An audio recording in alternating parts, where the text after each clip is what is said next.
రాజకీయ పార్టీలుగా ప్రజలకి కొన్ని వాగ్దానాలు చేసినప్పుడు ఈ వాగ్దానాల విషయంలో రాజకీయ నాయకులు అనేవాళ్ళు ప్రజలకి జవాబుదారీతనంగా ఉండాలి.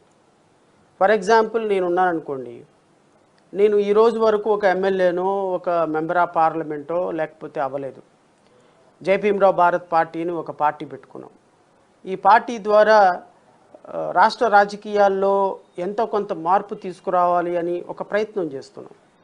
ఈ ప్రయత్నం చేసేటువంటి సందర్భంలో రాజకీయ పార్టీలుగా మేము ఏదైనా రాజకీయ పార్టీ దగ్గరికి ప్రజల దగ్గరికి వెళ్ళి ఓట్లు అడిగే సందర్భంలో ప్రజలను మనం ఏం అడుగుతాము, మేమేం అడిగే అర్హత మాకుంది అంటే, అమ్మ మేము ఈ రోజు వరకు ఏ ఎమ్మెల్యేగానో ఎంపీగానో లేము, ఈ రోజు వరకు ఏ రాజకీయ పదవులు మేము పొందలేదు, మేము ఒక ఉన్నతమైనటువంటి ఉద్యోగం చేసి ఉద్యోగానికి రిజైన్ చేసి బయటకు వచ్చి ఈరోజు ఒక రాజకీయ పార్టీ పెట్టుకొని ఆ రాజకీయ పార్టీ ద్వారా రాజకీయాలు చేయాలి అని ఒక అడుగేస్తున్నాము.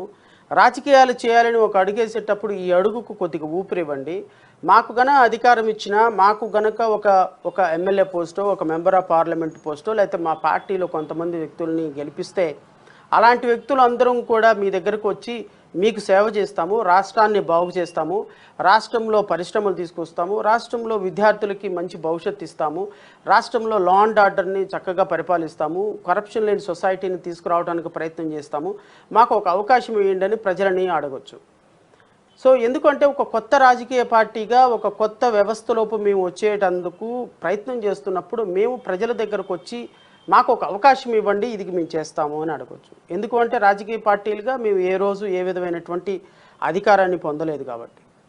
కానీ సర్ప్రైజింగ్ అంశం ఏంటి అంటే, ఈ రాష్ట్రంలో అధికారం కావాలి అని కోరుకునేటువంటి ఇప్పుడు మూడు ప్రధాన రాజకీయ పార్టీలు, ఒకటి తెలుగుదేశం, 2 వైఎస్ఆర్సీపీ, 3 జనసేన అండ్ తెలుగుదేశం పార్టీ అలయన్స్లోకి వెళ్ళి పొత్తుల్లోకి వెళ్ళిపోయినాయి. సో వైఎస్ఆర్సీపీ ఇప్పుడు అధికారంలో ఉంది. సో వైఎస్ఆర్సీపీ ప్రభుత్వం ఏం చేసింది, వైఎస్ఆర్సీపీ ప్రభుత్వం 2019 నుంచి 2024 వరకు ఏం చేసింది అనేది ప్రతిరోజు నేను 4 సంవత్సరాల 10 నెలల పాటు, అంటే ఇంచుమించుగా 2 నెలలు తక్కువ 5 సంవత్సరాల వరకు ప్రతిరోజు నేను మీడియాలో మాట్లాడినాను, ప్రభుత్వాన్ని ప్రశ్నించాం. సో ఇప్పుడు ఒక రాజకీయ పార్టీగా ఒక రాజకీయం చేయాలి అనుకునేటువంటి వ్యక్తులుగా మేము రాజకీయ పక్షాల నుంచి ప్రజల దగ్గరికి వెళ్ళినప్పుడు మేము కూడా అధికారాన్ని సాధించాలి, అధికారం పొందాలి అనుకున్నప్పుడు ప్రజలకి ఏ రాజకీయ పార్టీ ఏం చేసిందో చెప్పాల్సిన బాధ్యత మా మీద ఉన్నది. ఇప్పుడు తెలుగుదేశం ప్రభుత్వం, Telugu Desam party and Janasena party, ఈ 2 పార్టీలు కూడా అలయన్స్లోకి వెళ్ళాలి, రేపొద్దున కలిసి పోటీ చేయాలని ఒక నిర్ణయం తీసుకున్నది. మంచి నిర్ణయం, దాన్ని నేనేమో తప్పుపట్టడం లేదు. అలా తీసుకోవటం అప్రజాస్వామికం, మీరు అనాయితికమైనటువంటి పొత్తో నేను అనటంలా. కానీ తెలుగుదేశం పార్టీ, జనసేన పార్టీ, ఈ 2 పార్టీలు కూడా 2014 నుంచి 2019 వరకు ఈ రాష్ట్రంలో అధికారంలో ఉన్న సంగతి మర్చిపోయారేమో అని ఒక్కసారి మళ్ళీ గుర్తు చేస్తున్నా. నిన్న తెలుగుదేశం పార్టీ అధ్యక్షులు చంద్రబాబు నాయుడు ఇచ్చినటువంటి స్పీచ్ నేను కొంత చూసే ప్రయత్నం చేశా.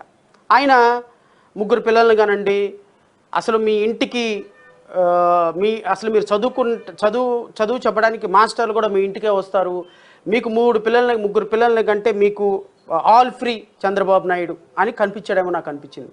ఎందుకు ఉచిత ప్రయాణం అంటాడు, సిలిండర్లు అంటాడు, ఉద్యోగాలు మీ ఇంటికి వస్తాయి అంటాడు, ఉపాధి కల్పిస్తానంటాడు, అక్కడెక్కడి నుంచో వర్క్ ఫ్రమ్ హోమ్ కల్పిస్తానంటాడు, మీరు ఉద్యోగం వచ్చేంత వరకు 3,000 రూపాయలు పెన్షన్ ఇస్తానంటాడు, తల్లి వందనం పేరు మీద 6 ఫార్ములా అంట, తల్లి వందనం పేరు మీద 20,000 ఇస్తానంటాడు. ఇక నోటికి అదుపు ఏదీ లేకుండా, అసలు ఇది చెప్తే మనం ఎలా చేస్తాము, ఇది చెప్పకపోతే ఎలాగా, అసలు నోటికి అదుపు లేకుండా ఇష్టం వచ్చినట్టు వాగ్దానాలు చేసినటువంటి చంద్రబాబు నాయుడు గారు చూస్తే నాకు చాలా ఆశ్చర్యం అనిపించింది. నిన్న మంచిదే, మీరు సంక్షేమం చేయాలనుకుంటున్నారు, మీ ప్రయత్నం అప్రిషియేట్ చేస్తున్నాం. ఎందుకంటే ఒక రాజకీయ పార్టీగా మేము కూడా మీరు ఇచ్చేటువంటి హామీలను మేము స్వాగతిస్తున్నాం. మీరు రైతులకి, విద్యార్థులకి, తల్లిదండ్రులకి, మహిళలకి, వృద్ధులకి, ఉద్యోగస్తులకి, ఈ రాష్ట్రంలో ఉపాధి కోరుకునేటువంటి రంగాలకి చాలా అద్భుతమైనటువంటి వరాలు ఇచ్చారు. నేను అడుగుతున్న, ముఖ్యమంత్రిగా మీరు ఉన్నప్పుడు 14 సంవత్సరాలు ముఖ్యమంత్రిగా మీరు ఉన్నప్పుడు, 2014 నుంచి 2019 వరకు ముఖ్యమంత్రిగా మీరు ఉన్నప్పుడు ఈ రాష్ట్రానికి ఏం చేశారు అని చెప్పాల్సిన బాధ్యత మీ మీద ఉన్నదా లేదా? నేను ముఖ్యమంత్రిగా మీరు పనిచేసిన ఈ కాలంలో రైతులకు ఏం చేశారు చెప్పాలి, విద్యార్థులకు ఏం చేశారు చెప్పాలి, మహిళలకు ఏం చేశారు చెప్పాలి, ఎస్సీ ఎస్టీలకు ఏం చేశారు చెప్పాలి, ఈ రాష్ట్రంలో లా అండ్ ఆర్డర్ని ఎలా మెయింటైన్ చేశారు చెప్పాలి, ఈ రాష్ట్రంలో ఉపాధి రంగానికి ఎంత కల్పించారు చెప్పాలి, ఈ రాష్ట్రంలో ఉద్యోగాలు ఎన్ని ఇచ్చారో చెప్పాలి, ఈ రాష్ట్రంలో ఉద్యోగస్తులకు ఏమి ఇచ్చారో చెప్పాలి. ఇవన్నీ చెప్పకుండా, ఈ రాష్ట్రానికి ఎంత ఇన్కమ్ జనరేట్ చేశారో చెప్పకుండా, ఎన్ని లక్షల కోట్లు అప్పు చేశారో చెప్పకుండా, ఏ విధంగా రేపొద్దున మీరు ఇచ్చినటువంటి హామీలు ప్రజలకి ఇప్పుడు మనం అందరం కూడా గగ్గోలు పెట్టాం. నిన్నటి దాకా 12 లక్షల కోట్ల రూపాయల ఆంధ్రప్రదేశ్ రాష్ట్ర అప్పు ఉంది.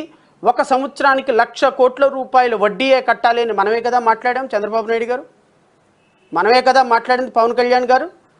మరి ఈ రాష్ట్రం 12 లక్షల కోట్లు అప్పు చేసినప్పుడు, 1,00,000 కోట్ల రూపాయలు సంవత్సరానికి వడ్డీ కట్టాల్సి వచ్చినప్పుడు, మనకు వచ్చే ఆదాయమే 1,00,000 కోట్లు లేనప్పుడు, మన ఆంధ్రప్రదేశ్ బడ్జెట్లు టోటల్ ఎక్స్పెండిచర్ అండ్ ఇన్కమ్ కలుపుకుంటే 2,30,000 కోట్లు ఎంతో అయింది. ఈ 2,30,000 కోట్ల రూపాయల బడ్జెట్లో 1,00,000 రూపాయల ఆదాయం ఉన్నప్పుడు, 1,00,000 కోట్ల రూపాయల ఆదాయం ఉన్నప్పుడు, మీరు 1,00,000 కోట్ల రూపాయలు ఇంట్రెస్ట్ కట్టాల్సినప్పుడు 12 లక్షల అప్పులు ఎలా, 12 లక్షల కోట్ల అప్పులు ఎలా తీరుస్తారు? ఈ రాష్ట్రానికి ఇన్కమ్ ఎలా డెవలప్ చేస్తారు? ఈ రాష్ట్రానికి రాజధాని ఎలా కడతారు? ఈ రాష్ట్రానికి ఉపాధిని ఎలా తీసుకొస్తారు? మొదటి రోజు నుంచి సంక్షేమ కార్యక్రమాలు ఎలా చూస్తారు? మీరు ఇచ్చినటువంటి సంక్షేమ కార్యక్రమాల మొత్తం క్యాలిక్యులేషన్ చేస్తే 75,000 నుంచి 85,000 కోట్ల రూపాయలు ప్రతి సంవత్సరానికి ఖర్చు అయ్యే సందర్భంలో మనకు వచ్చే ఆదాయమే 1,00,000 కోట్లు లేనప్పుడు 1,00,000 కోట్ల ఇంట్రెస్ట్లు ఎలా కడతారు? 80,000 కోట్ల రూపాయలతో సంక్షేమ కార్యక్రమాలు ఎలా నిర్వర్తిస్తారు? ఈ రాష్ట్రంలో ఆర్థికాభివృద్ధి కోసం ఉద్యోగస్తులకు జీతాలు ఎలా ఇస్తారు? ఈ రాష్ట్రంలో సంక్షేమ కార్యక్రమాల కోసం హాస్టల్ ఎలా నడుపుతారు? స్కాలర్షిప్లు ఎలా నడుపుతారు? రాష్ట్ర అడ్మినిస్ట్రేషన్ ఎలా నడుపుతారు చంద్రబాబు నాయుడు గారు? మీరు విజన్ డాక్యుమెంట్ రిలీజ్ చేయాల్సిన అవసరం లేదా? ఈ రాష్ట్రాన్ని ఎలా నడుపుతారని చెప్పాల్సినటువంటి బాధ్యత మీ మీద లేదా? మీరు ఏమి చెప్పకుండా మైకు దొరికింది కదా అని మీ ఇష్టం వచ్చినట్టు రాష్ట్రంలో రాబోయే 5 సంవత్సరాల పాటు ఉపాధి కోసం కల్పిస్తాను, ఉద్యోగాలు కల్పిస్తాను, మీ ఇంటికి అసలు హెలికాప్టర్ తెప్పిస్తాను, మీ ఇంట్లోనే పని చేసుకోకుండా కూర్చుంటే స్కాలర్షిప్లు ఇస్తాను, మీ ఇంటికి నిరుద్యోగ భృతి ఇస్తాను, మీ ఇంటికి తల్లి వందనం పేరిట 50,000 ఇస్తాను, 20,000 ఇస్తాను, ముగ్గురు పిల్లలను కనండి 60,000 ఇస్తానని చెప్పేటువంటి మీ బూటకప్పు మాటలకి బేస్ ఏంటి? ఈ రాష్ట్ర ప్రజలకు సమాధానం చెప్పాల్సిన బాధ్యత మీ మీద ఉన్నది అని నేనైతే డిమాండ్ చేస్తున్నాను. At the same time Pawan Kalyan కూడా నేను ప్రశ్నిస్తున్నా. ఎందుకు అంటే నేను మళ్ళీ రాష్ట్ర ప్రజలకి ఒక విన్నపం చేస్తున్నా. వీళ్ళ ఇద్దరు పొత్తులో వెళ్ళటాన్ని ఏ విధంగానూ నేను వ్యతిరేకించే హక్కు కానీ అవకాశం కానీ నాకు లేదు. ఎందుకు లేదు అంటే ప్రజాస్వామ్యంలో కలిసి పోటీ చేసేటువంటి అవకాశం ప్రతి రాజకీయ పార్టీకి ఉంటుంది. కలిసి పోటీ చేసేటువంటి అవకాశం ప్రతి రాజకీయ పార్టీకి ఉంటుంది. దాన్ని విమర్శించే హక్కు కానీ ఎందుకు మీరు పోటీ చేస్తారనే హక్కు నాకు లేదు. కానీ రాష్ట్ర ప్రజల తరపున అడగాల్సిన బాధ్యత నా మీద ఒకటి ఉందని మాత్రం గుర్తుపెట్టుకోండి. ఏంటో తెలుసా? అది 2014 నుంచి ఇవే మాటలు చెప్పి, 2014లో ఇవే పూటకపు మాటలు చెప్పి, 2014లో ఇవే దుర్మార్గకరమైనటువంటి మాటలు చెప్పి ప్రజలను మోసం చేసి అధికారంలోకి వచ్చిన ఈ తెలుగుదేశం, జనసేన, భాజపా ప్రభుత్వము రాష్ట్ర ప్రజలకి ఏం చేసిందో చెప్పిన తర్వాత 2024లో ఓటు అడగాలి అనేది నాకున్నటువంటి అభిప్రాయం.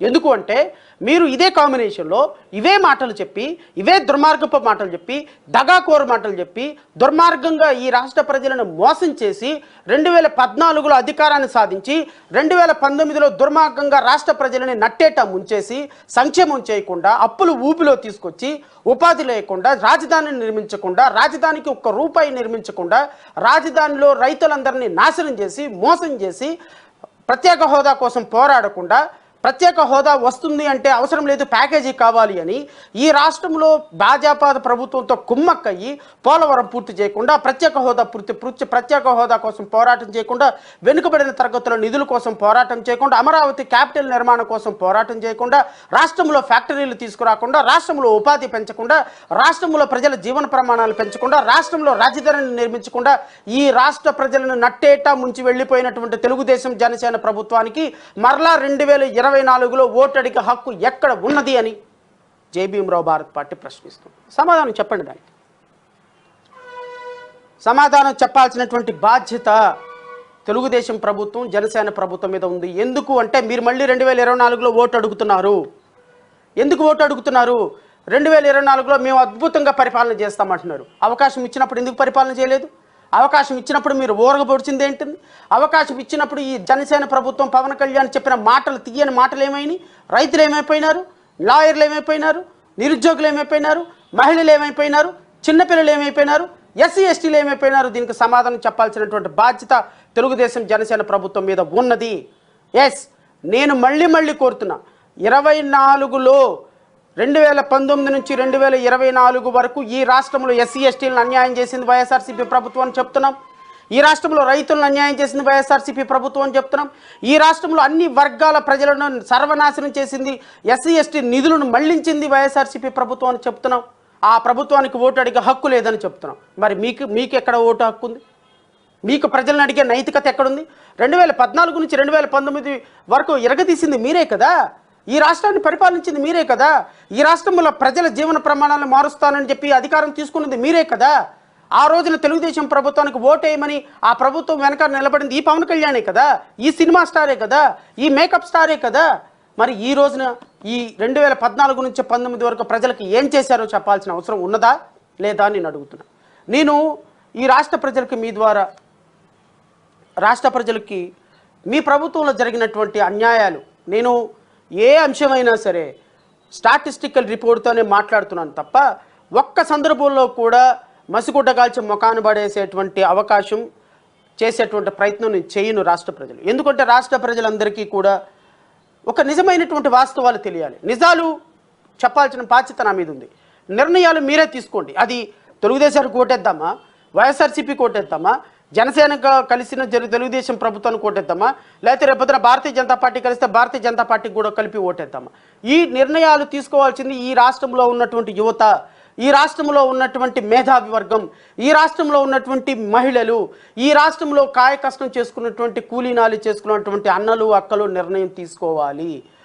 అంటే 2014 నుంచి 2019 వరకు ఒక దుర్మార్గకరంగా పరిపాలించి సర్వనాశనం చేసేసి, వ్యవస్థల మొత్తాన్ని సర్వనాశనం చేసేసి, ఈరోజు పత్తిత్తు కబుర్లు చెప్పేటువంటి తెలుగుదేశం పార్టీకి, జనసేన పార్టీకి ఎందుకు ఓటేయాలి?